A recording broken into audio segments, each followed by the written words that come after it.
Hello दोस्तों। तो पुनः स्वागत है आप सभी का आपके अपने YouTube channel CG Vyapam by Akki में। तो जैसे कि आप सभी को पता होगा, प्रयोगशाला तकनीशियन सहायक से जो 25 अगस्त को एग्जाम होना है उससे संबंधित महत्वपूर्ण एमसीक्यूज वीडियो कवर कर रहे हैं। आज का है हमारा दूसरा वीडियो है उससे संबंधित।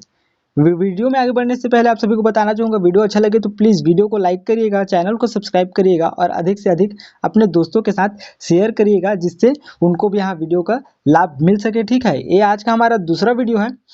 पहला वीडियो हम कवर कर चुके हैं। ठीक है, आज का टॉपिक है गोलीय पृष्ठ से अपवर्तन एवं चुंबकत्व का। ठीक है, यदि आप पहला वीडियो देखना चाहते हैं तो इस वीडियो के डिस्क्रिप्शन बॉक्स में पहले वीडियो का लिंक मिल जाएगा, वहां से आप देख सकते हैं। ठीक है, वीडियो शूट बारिश हो रहा है बाहर, ठीक है, तो बाहरी आवाज आपको मतलब आ सकता है, वीडियो रिकॉर्ड कर रहे हैं तो थोड़ा सा एडजस्ट कर लेना आप लोग भी। ठीक है, तो चलिए बढ़ते हैं आगे और आज के देखते हैं प्रश्न। ठीक है, तो आज का हमारा पहला प्रश्न है, उत्तल दर्पण किस प्रकार का होता है? ऑप्शन पहला है बाहरी आर्क, ऑप्शन दूसरा है आंतरिक आर्क, ऑप्शन तीसरा है सपाट और ऑप्शन चौथा है गोलाकार।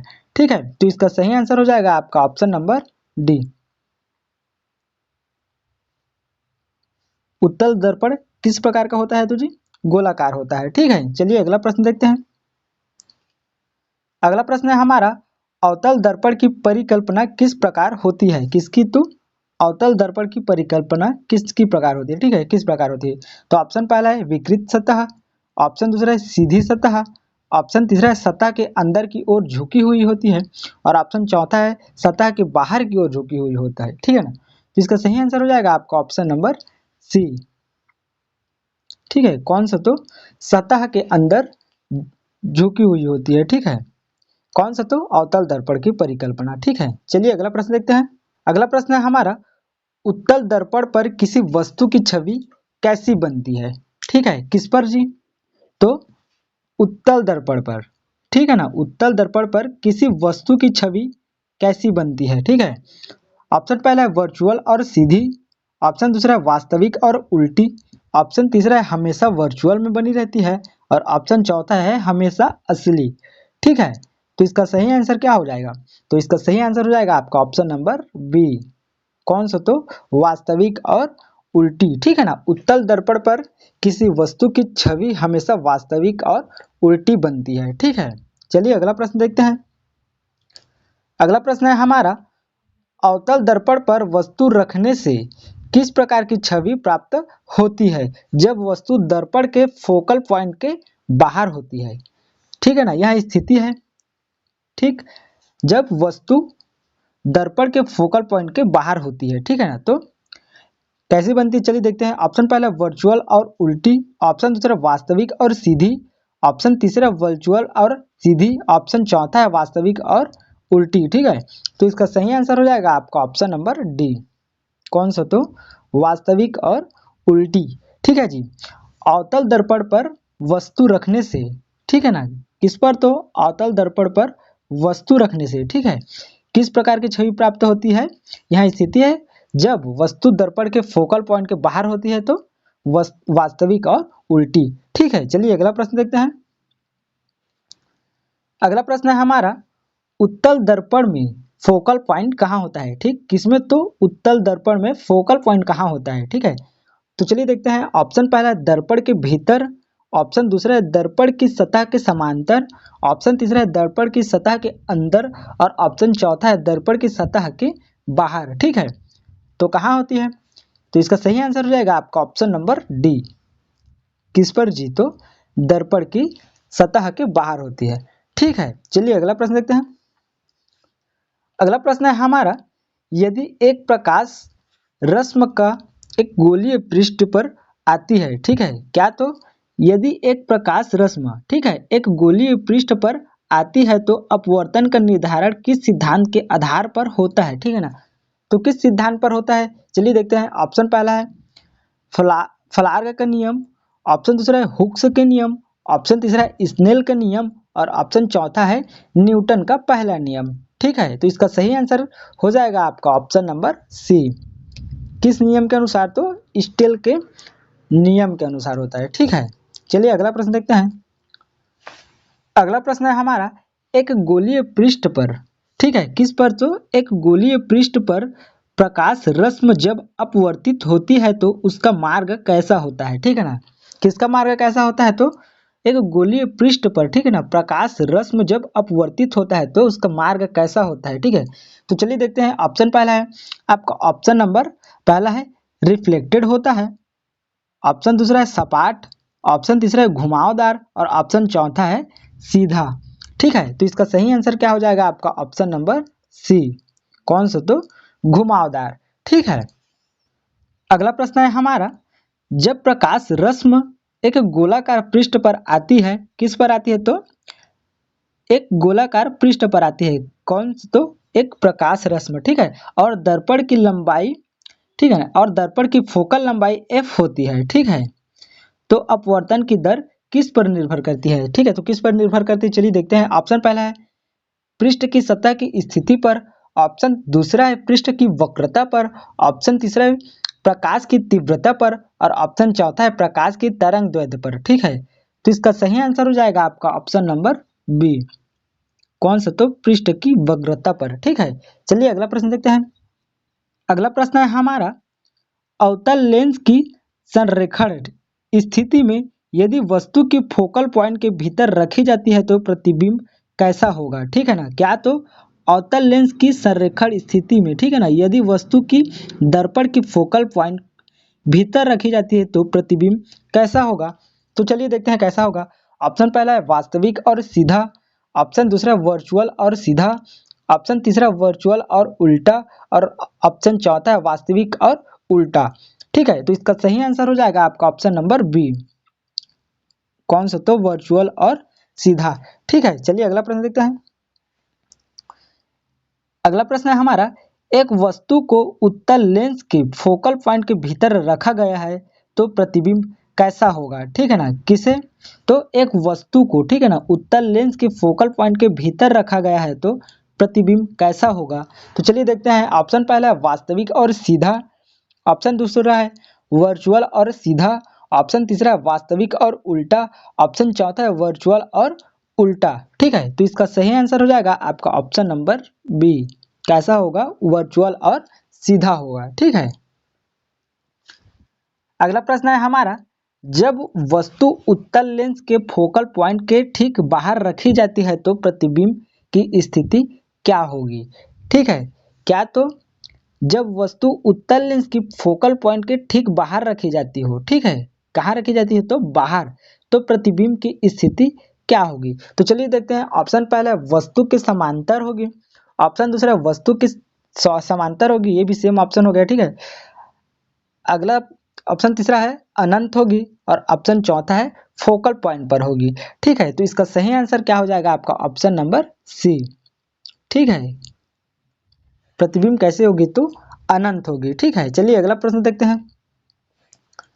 अगला प्रश्न है हमारा, उत्तल लेंस के माध्यम से, ठीक है ना, एक वस्तु को फोकल पॉइंट के बाहर रखा गया है, इस स्थिति में प्रतिबिंब कैसा होगा, ठीक है ना। किसे बाहर रखा गया है, तो उत्तल लेंस के माध्यम से, ठीक है, एक वस्तु को फोकल पॉइंट से बाहर रखा गया है तो इस स्थिति में प्रतिबिंब कैसा होगा। तो चलिए देखते हैं। ऑप्शन पहला है वास्तविक और सीधा होगा, ऑप्शन दूसरा है वर्चुअल और उल्टा होगा, ऑप्शन तीसरा है वास्तविक और उल्टा होगा और ऑप्शन चौथा है वर्चुअल और सीधा होगा, ठीक है। तो इसका सही आंसर हो जाएगा आपका ऑप्शन नंबर पहला। कैसा होगा, तो वास्तविक और सीधा होगा, ठीक है।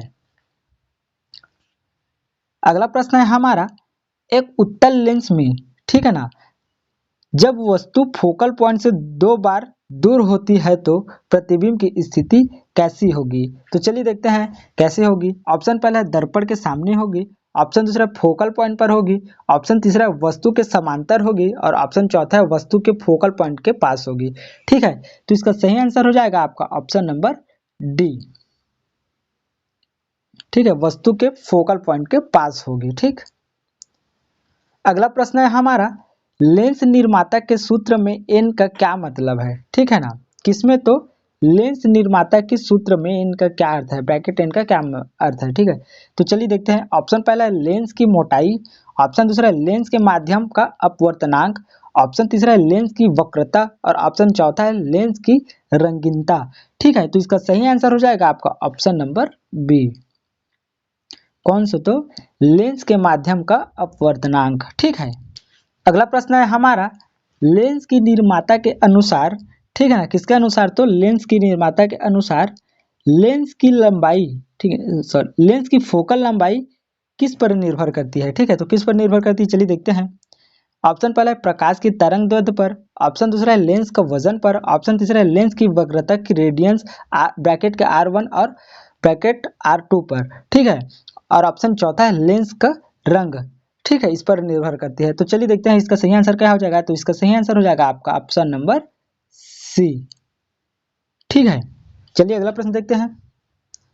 अगला प्रश्न है हमारा, लेंस निर्माता के सूत्र में ब्रैकेट R1 और ब्रैकेट R2 का क्या मतलब है? ठीक है ना। तो ऑप्शन पहला है लेंस के काले धब्बों का रेडियस, ऑप्शन दूसरा है लेंस की मोटाई की रेडियस, ऑप्शन तीसरा है लेंस के दर्पण की रेडियस, और ऑप्शन चौथा है लेंस के दोनों सतहों के रेडियस ऑफ कर्वेचर। ठीक है, तो इसका सही आंसर हो जाएगा आपका ऑप्शन नंबर डी। ठीक है, कौन सा? तो लेंस की दोनों सतहों की रेडियस व ऑफ कर्वेचर। ठीक है, चलिए अगला प्रश्न देखते हैं।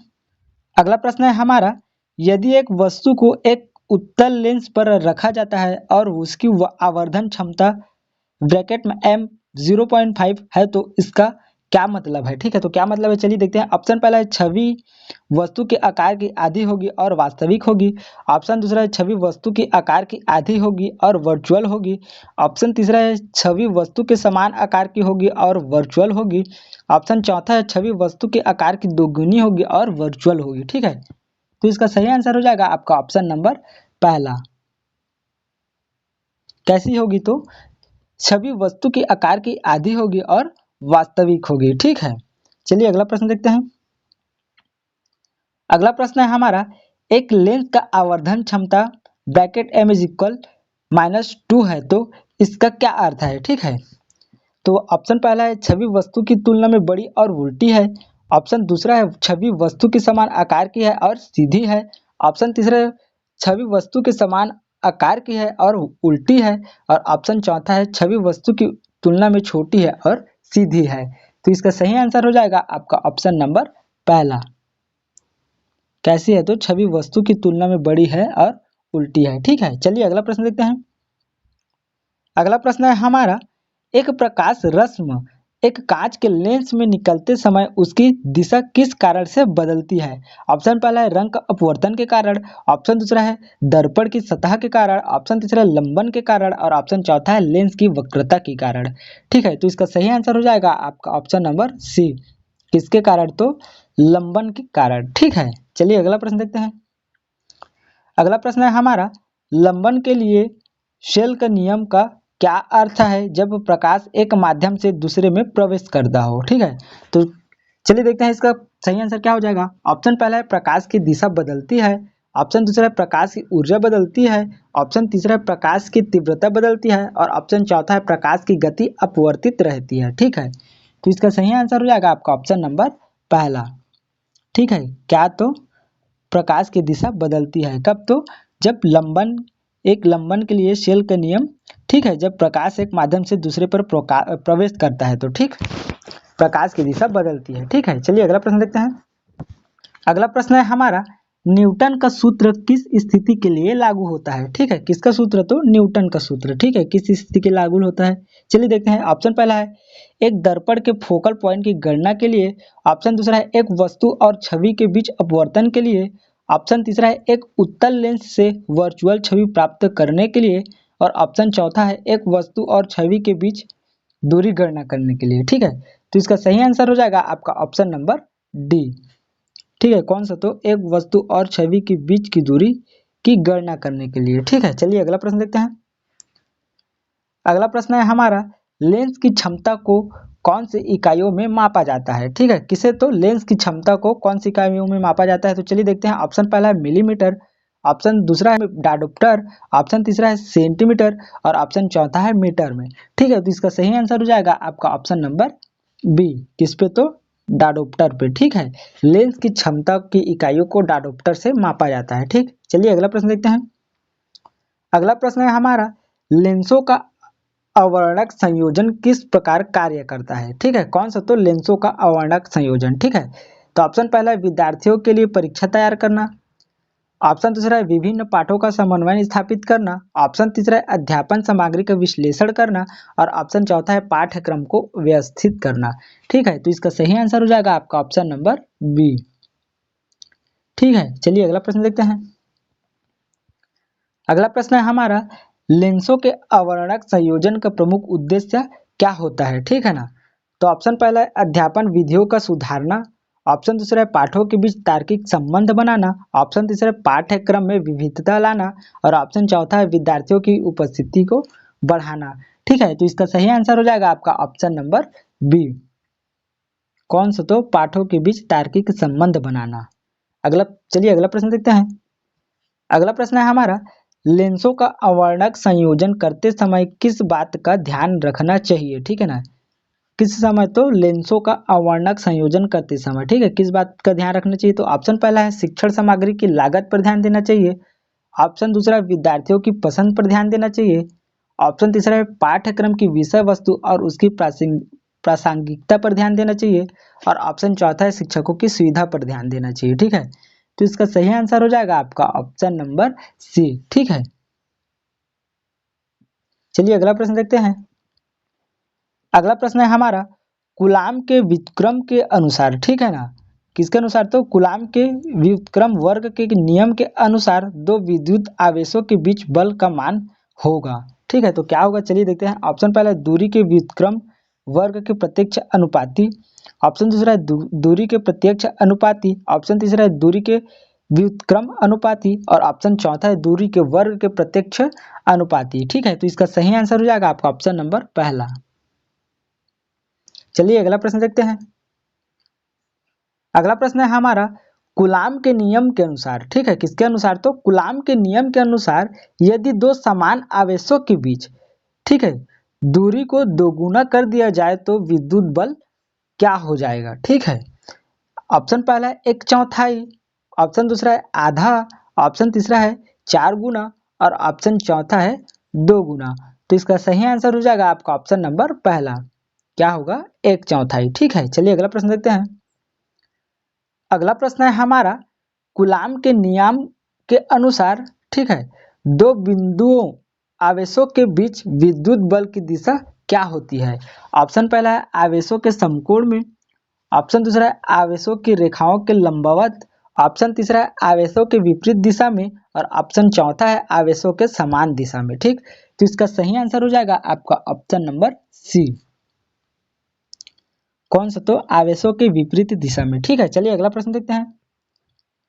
अगला प्रश्न है हमारा, एक स्थिर धारा के माध्यम से प्रवाहित होने वाले तार के चारों ओर चुंबकीय क्षेत्र होता है, कैसा होता है, चलिए देखते हैं। ऑप्शन पहला है गोलाकार। ऑप्शन दूसरा है सीधा। ऑप्शन तीसरा है वृत्ताकार। और ऑप्शन चौथा है समांतर। ठीक है, तो इसका सही आंसर हो जाएगा आपका ऑप्शन नंबर सी। कैसा होता है? तो वृत्ताकार। ठीक है, चलिए अगला प्रश्न देखते हैं। अगला प्रश्न है हमारा, यदि एक चुंबक को एक कक्षीय तंत्र में रखा जाए तो उसकी चुंबकीय क्षेत्र रेखाएं कैसी होती है। ऑप्शन पहला है वृत्ताकार। ऑप्शन दूसरा है बाहर से अंदर की ओर। ऑप्शन तीसरा है अंदर से बाहर की ओर। और ऑप्शन चौथा है अंतर्गामी। ठीक है, तो इसका सही आंसर हो जाएगा आपका ऑप्शन नंबर सी। कैसी होती है? तो अंदर से बाहर की ओर। ठीक है, अगला प्रश्न है हमारा, एक लूप के माध्यम से चुंबकीय क्षेत्र की दिशा का निर्धारण करने के लिए हम किस नियम का उपयोग करते हैं। तो चलिए देखते हैं। ऑप्शन पहला है फ्लेमिंग का दाएं हाथ का नियम। ऑप्शन दूसरा है लॉरेंज का नियम। ऑप्शन तीसरा है फ्लेमिंग का बाएं हाथ का नियम। और ऑप्शन चौथा है एम्पियर का नियम। ठीक है, तो इसका सही आंसर हो जाएगा आपका ऑप्शन नंबर पहला। किसका उपयोग करते हैं? तो फ्लेमिंग का दाएं हाथ का नियम। ठीक है, अगला प्रश्न है हमारा, चुंबकीय क्षेत्र की तीव्रता ब्रैकेट एच की इकाई क्या होती है। ठीक है, ऑप्शन पहला है न्यूटन की प्रति कूलाम। ऑप्शन दूसरा है वेबर। ऑप्शन तीसरा है टेस्ला। और ऑप्शन चौथा है एम्पियर टन प्रति मीटर। ठीक है, तो इसका सही आंसर हो जाएगा आपका ऑप्शन नंबर डी। कौन सा? तो एम्पियर टन प्रति मीटर। ठीक है, चलिए अगला प्रश्न देखते हैं। अगला प्रश्न है हमारा, एक लूप पर चुंबकीय क्षेत्र की तीव्रता को निर्धारित करने के लिए किस नियम का उपयोग किया जाता है? कब? तो एक लूप पर चुंबकीय क्षेत्र की तीव्रता को निर्धारित करने के लिए, ठीक है, किस नियम का उपयोग किया जाता है? ऑप्शन पहला है गाउन का नियम, ऑप्शन दूसरा है एम्पियर का नियम, ऑप्शन तीसरा है फ्लेमिंग का बाएं हाथ का नियम और ऑप्शन चौथा है फ्लेमिंग का दाएं हाथ का नियम। ठीक है, तो इसका सही आंसर हो जाएगा आपका ऑप्शन नंबर बी। कौन सा? तो एम्पियर का नियम। ठीक है, चलिए अगला प्रश्न देखते हैं।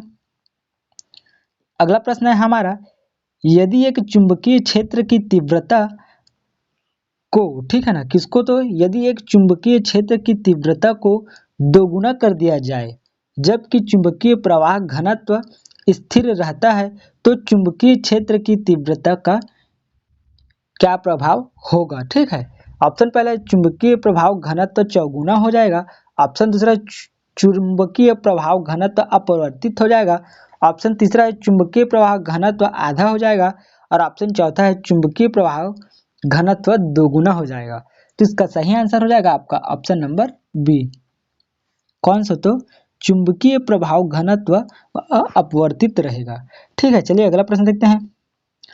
अगला प्रश्न है हमारा, एक वायर्स में एक धारा द्वारा उत्पन्न चुंबकीय क्षेत्र की तीव्रता की दिशा क्या होती है? ऑप्शन पहला है वायर्स के चारों ओर वृत्ताकार, ऑप्शन दूसरा है वायर की सतह के लंबवत, ऑप्शन तीसरा है धारा की दिशा के विपरीत और ऑप्शन चौथा है धारा की दिशा के समांतर। ठीक है, तो इसका सही आंसर हो जाएगा आपका ऑप्शन नंबर पहला,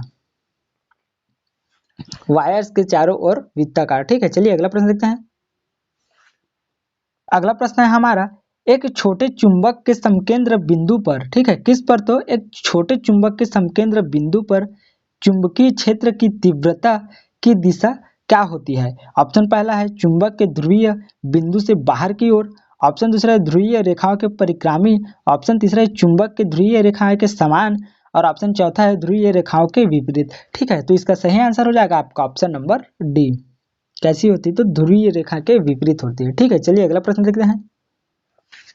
अगला प्रश्न है हमारा, एक इंडक्टर में चुंबकीय स्थितिज, ठीक है, किसमें? तो एक इंडक्टर में चुंबकीय स्थितिज ऊर्जा की गणना किस स्थिति में अधिक होती है? ऑप्शन पहला है निम्न धारा और निम्न इंडेक्स, ऑप्शन दूसरा है निम्न धारा और उच्च इंडक्टेंस और ऑप्शन तीसरा है उच्च धारा और निम्न इंडक्टेंस और ऑप्शन चौथा है उच्च धारा और उच्च इंडक्टेंस। ठीक है, तो इसका सही आंसर हो जाएगा आपका ऑप्शन नंबर डी। कौन सा? तो उच्च धारा और उच्च इंडक्टेंस। ठीक है, चलिए अगला प्रश्न देखते हैं। अगला प्रश्न है हमारा, स्पर्शजीय नियम किस प्रकार का स्थिति में लागू होता है? कौन सा नियम? तो स्पर्शजीय नियम। ठीक है, ऑप्शन पहला है जब एक वस्तु पर एक बल लग रहा होता है तो उसकी गति की दिशा की कोण पर होता है, ऑप्शन दूसरा है जब एक वस्तु पर एक बल लग रहा होता है तो उसकी गति की दिशा के समांतर होता है, ऑप्शन तीसरा है जब एक वस्तु पर एक बल लग रहा होता है जो कि उसी गति की दिशा के लंबवत होता है, ऑप्शन चौथा है जब एक बिंदु पर एक स्थिर द्रव्यमान कार्य कर रहा होता है। तो ठीक है, कब लागू होता है? तो इसका सही आंसर हो जाएगा आपका ऑप्शन नंबर सी। चलिए अगला प्रश्न देखते हैं। अगला प्रश्न है हमारा, स्पर्शजीय का बल का क्या अर्थ है? ठीक है, किस बल का? तो स्पर्शजीय बल का क्या अर्थ है? ऑप्शन पहला है एक वस्तु का गुरुत्वाकर्षण बल, ऑप्शन दूसरा है बल जो वस्तुओं के बीच गुरुत्वाकर्षण के कारण होता है, ऑप्शन तीसरा है एक वस्तु पर लगने वाला बल जो संपर्क में आने पर कार्य करता है, ऑप्शन तीसरा है एक वस्तु पर लगने वाला बल जो दूसरी पर निर्भर करता है। ठीक है, जो दूरी पर निर्भर करता है। तो इसका सही आंसर हो जाएगा आपका ऑप्शन नंबर सी। ठीक है, स्पर्शजीय बल का क्या अर्थ है? तो एक वस्तु पर लगने वाला बल जो संपर्क में आने पर कार्य करता है। ठीक है, चलिए अगला प्रश्न देखते हैं। अगला प्रश्न है हमारा, किस नियम के अनुसार स्पर्शजीय बल एक पृष्ठ की बनावट और दाब के अनुसार बदलता है? तो ऑप्शन पहला है सेंट्रीपेटल बल नियम, ऑप्शन दूसरा है न्यूटन का दूसरा नियम, ऑप्शन तीसरा है न्यूटन का पहला नियम और ऑप्शन चौथा है स्पर्शजीय नियम। ठीक है, तो इसका सही आंसर हो जाएगा आपका ऑप्शन नंबर डी। कौन सा? तो स्पर्शजीय नियम। ठीक है, चलिए अगला प्रश्न देखते हैं। अगला प्रश्न है हमारा, स्पर्शजीय बल की दिशा हमेशा किसके विपरीत होती है? ठीक है, किसका बल? तो स्पर्शजीय बल की दिशा हमेशा किसके विपरीत होती है? ऑप्शन पहला है गति की दिशा, ऑप्शन दूसरा है बल की दिशा, और ऑप्शन तीसरा है संपर्क सतह की दिशा, और ऑप्शन चौथा है गतिशीलता की दिशा। तो इसका सही आंसर हो जाएगा आपका ऑप्शन नंबर सी। ठीक है, कौन सा? तो संपर्क सतह की दिशा हो। ठीक है, चलिए अगला प्रश्न देखते हैं। अगला प्रश्न है हमारा, अगर सतह पर एक ही वस्तु की सतह पर विभिन्न दाब डाले जाए तो क्या होगा? ठीक है, प्रश्न क्या बोल रहा है यहाँ पर, अगर सतह पर एक ही वस्तु की सतह पर, ठीक है, एक ही वस्तु की सतह पर विभिन्न दाब डाले जाए तो क्या होगा? ऑप्शन पहला है दाब की दिशा बदल जाएगी, ऑप्शन दूसरा है स्पर्शजीय बल पर अपवर्तित रहेगा, ऑप्शन तीसरा है स्पर्शजीय बल घटेगा, और ऑप्शन चौथा है स्पर्शजीय बल बढ़ेगा। तो इसका सही आंसर हो जाएगा आपका ऑप्शन नंबर डी। कैसा होगा? तो स्पर्शजीय बल बढ़ेगा। ठीक है, चलिए अगला प्रश्न देखते हैं। अगला प्रश्न है हमारा, स्पर्शजीय बल का मापन किस इकाई में होता है? ऑप्शन पहला है न्यूटन, ऑप्शन दूसरा है जूल, ऑप्शन तीसरा है मीटर, और ऑप्शन चौथा है किलोग्राम। तो इसका सही आंसर हो जाएगा आपका ऑप्शन नंबर पहला। ठीक है, कौन सा? तो न्यूटन। ठीक, अगला प्रश्न है हमारा, विक्षेप चुंबकत्वमापी संरचना सिद्धांत के किसके बारे में बताता है? कौन सा? तो विक्षेप चुंबकत्वमापी संरचना, ठीक है, सिद्धांत किसके बारे में बताता है? ऑप्शन पहला है तापमान परिवर्तन के कारण सामग्री की संरचना में बदलाव यह बतलाता है, ऑप्शन दूसरा है ध्वनि की गति और तरंगों का संचार, ऑप्शन तीसरा है चुंबकीय क्षेत्रों की दिशा और परिणाम, ऑप्शन चौथा है चुंबकीय क्षेत्रों में सामग्री के आकार और स्थिति में बदलाव को बतलाता है। तो इसका सही आंसर हो जाएगा आपका ऑप्शन नंबर डी। ठीक है, चलिए अगला प्रश्न देखते हैं। अगला प्रश्न है हमारा, विक्षेप चुंबकत्वमापी संरचना सिद्धांत के अनुसार जब एक चुंबकीय सामग्री को चुंबकीय क्षेत्र में रखा जाता है तो उसका आकार किस प्रकार बदलता है? ऑप्शन पहला है आकार में वृद्धि होती है, ऑप्शन दूसरा है आकार में कमी होती है, ऑप्शन तीसरा है आकार में कोई परिवर्तन नहीं होता, और ऑप्शन चौथा है आकृति विकृत हो जाती है। तो इसका सही आंसर हो जाएगा आपका ऑप्शन नंबर ए। ठीक है, कौन सा? तो आकार में वृद्धि होती है। ठीक, चलिए अगला प्रश्न देखते हैं। अगला प्रश्न है हमारा, विक्षेप चुंबकत्वमापी संरचना के प्रभाव को किस उपकरण द्वारा मापा जाता है? किसे? तो विक्षेप चुंबकत्वमापी संरचना के प्रभाव को। ठीक है, ऑप्शन पहला है स्पीडोमीटर द्वारा, ऑप्शन दूसरा है चुंबकीय टेंसीमीटर द्वारा, ऑप्शन तीसरा है लिनियर गेज द्वारा, और ऑप्शन चौथा है थर्मामीटर द्वारा। ठीक है, तो इसका सही आंसर हो जाएगा आपका ऑप्शन नंबर बी। किसके द्वारा? तो चुंबकीय टेंसीमीटर द्वारा मापा जाता है। ठीक है, चलिए अगला प्रश्न देखते हैं। अगला प्रश्न है हमारा, विक्षेप चुंबकत्वमापी संरचना सिद्धांत किस प्रकार की सामग्री में अधिक महत्वपूर्ण होता है? ऑप्शन पहला है इंसुलेटर्स, ऑप्शन दूसरा है असामान्य धातुएं, ऑप्शन तीसरा है चुंबकीय सामग्री, और ऑप्शन चौथा है अर्धचालक। ठीक है, तो इसका सही आंसर हो जाएगा आपका ऑप्शन नंबर सी। कौन सा? तो चुंबकीय सामग्री। ठीक, चलिए अगला प्रश्न देखते हैं। अगला प्रश्न है हमारा, विक्षेप चुंबकत्वमापी संरचना के प्रभाव को दूर करने के लिए किस प्रकार की सामग्री का उपयोग किया जाता है? किसे दूर करने के लिए? तो विक्षेप चुंबकत्वमापी संरचना के प्रभाव को दूर करने के लिए, ठीक है, किस प्रकार की सामग्री का उपयोग किया जाता है? ऑप्शन पहला है सिरेमिक सामग्री, ऑप्शन दूसरा है चुंबकीय रूप से निष्क्रिय सामग्री, ऑप्शन तीसरा है कम तापमान स्थिर सामग्री, और ऑप्शन चौथा है उच्च तापमान स्थिर सामग्री। तो इसका सही आंसर हो जाएगा आपका ऑप्शन नंबर बी। कौन सा? तो चुंबकीय रूप से निष्क्रिय सामग्री। ठीक है, चलिए अगला प्रश्न देखते हैं। अगला प्रश्न है हमारा, व्युत्क्रम वर्ग के नियम का सामान्य उपयोग किस प्रकार के बलों को और तीव्रताओं के लिए किया जाता है? किसका उपयोग? तो व्युत्क्रम वर्ग के नियम का सामान्य उपयोग, ठीक है, किस प्रकार के बलों और तीव्रताओं के लिए उपयोग किया जाता है? ऑप्शन पहले चुंबकीय बल पर, ऑप्शन दूसरा विद्युत बल, ऑप्शन तीसरा गुरुत्वाकर्षण बल, और ऑप्शन चौथा है सभी उपयुक्त। ठीक है, तो इसका सही आंसर हो जाएगा आपका ऑप्शन नंबर डी। कौन सा? तो उपयुक्त सभी। ठीक है, चलिए अगला प्रश्न देखते हैं।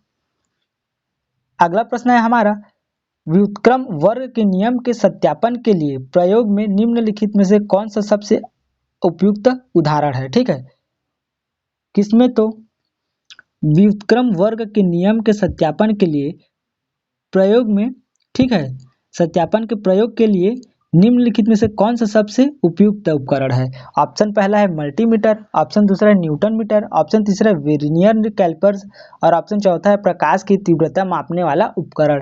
तो इसका सही आंसर हो जाएगा आपका ऑप्शन नंबर डी, प्रकाश की तीव्रता मापने वाला उपकरण। अगला प्रश्न है हमारा, एक दोलन चुंबकत्व की मान्यता के अनुसार एक कुंडली में जब धारा प्रवाहित होती है तब उसके चारों ओर क्या होता है। ठीक है, प्रश्न क्या बोल रहा है, एक दोलन चुंबकत्व में, ठीक है, एक कुंडली में जब धारा प्रवाहित होती है तो उसके चारों ओर क्या होता है। ऑप्शन पहला है एक परिवर्ती चुंबकीय क्षेत्र, ऑप्शन दूसरा है एक परिवर्ती विद्युत क्षेत्र, ऑप्शन तीसरा है एक स्थिर चुंबकीय क्षेत्र और ऑप्शन चौथा है एक स्थिर विद्युत क्षेत्र। ठीक है, तो इसका सही आंसर हो जाएगा आपका ऑप्शन नंबर सी। ठीक, कौन सा? तो एक स्थिर चुंबकीय क्षेत्र। ठीक है, चलिए अगला प्रश्न देखते हैं। अगला प्रश्न है हमारा, पृथक चुंबक विधि का उपयोग किस बात को मापने के लिए किया जाता है। किसका उपयोग? तो पृथक चुंबकीय विधि का उपयोग, ठीक है, किस बात को मापने के लिए उपयोग किया जाता है। ऑप्शन पहला है चुंबकीय प्रवाह की तीव्रता को, ऑप्शन दूसरा है विद्युत क्षेत्र की तीव्रता को, ऑप्शन तीसरा है चुंबकीय क्षेत्र की तीव्रता को और ऑप्शन चौथा है विद्युत प्रवाह की तीव्रता को। ठीक है, तो इसका सही आंसर हो जाएगा आपका ऑप्शन नंबर सी। किसके लिए उपयोग किया जाता है? तो चुंबकीय क्षेत्र की तीव्रता को मापने के लिए। ठीक है, चलिए अगला प्रश्न देखते हैं। अगला प्रश्न है हमारा, अनुचुंबकीय सामग्री पर चुंबकीय क्षेत्र लागू करने पर क्या होता है। ठीक है, किस पर? तो अनुचुंबकीय सामग्री पर चुंबकीय क्षेत्र लागू करने पर, ठीक है, क्या होता है, चलिए देखते हैं। ऑप्शन पहला है चुंबकीय क्षेत्र की तीव्रता कम हो जाती है, ऑप्शन दूसरा है चुंबकीय क्षेत्र का विपरीत दिशा में परिवर्तन हो जाता है, ऑप्शन तीसरा है चुंबकीय क्षेत्र में कोई परिवर्तन नहीं होता और ऑप्शन चौथा है चुंबकीय क्षेत्र की तीव्रता बढ़ जाती है। तो इसका सही आंसर हो जाएगा आपका ऑप्शन नंबर पहला। ठीक है, क्या होता है? तो चुंबकीय क्षेत्र की तीव्रता कम हो जाती है। ठीक, कब? तो अनुचुंबकीय सामग्री पर जब चुंबकीय क्षेत्र लागू हो जाता है तो। ठीक है, चलिए अगला प्रश्न देखते हैं। अगला प्रश्न है हमारा, और आज का हमारा अंतिम प्रश्न है, निम्नलिखित में से कौन सा पदार्थ लौह चुंबकीय है। ठीक है, तो कौन सा लौह चुंबकीय है आपको बताना है कमेंट करके। ठीक है, इसका सही आंसर क्या हो जाएगा। ऑप्शन पहला है प्लेटिनम, ऑप्शन दूसरा है लोहे, ऑप्शन तीसरा है एल्यूमिनियम और ऑप्शन चौथा है तांबा। ठीक है, तो इसका सही आंसर क्या होगा आप सभी को कमेंट करके बताना है। वीडियो कैसा लगा कमेंट करके जरूर बताएं। वीडियो अच्छा लगा हो तो वीडियो को लाइक करिएगा, चैनल को सब्सक्राइब करिएगा और अधिक से अधिक अपने दोस्तों के साथ शेयर करिएगा। और हाँ, इस वीडियो का PDF प्राप्त करने के लिए आप हमारे टेलीग्राम चैनल से जुड़ सकते हैं। टेलीग्राम चैनल का लिंक आपको डिस्क्रिप्शन बॉक्स में मिल जाएगा। तो चलिए मिलते हैं नेक्स्ट वीडियो में, तब तक के लिए धन्यवाद।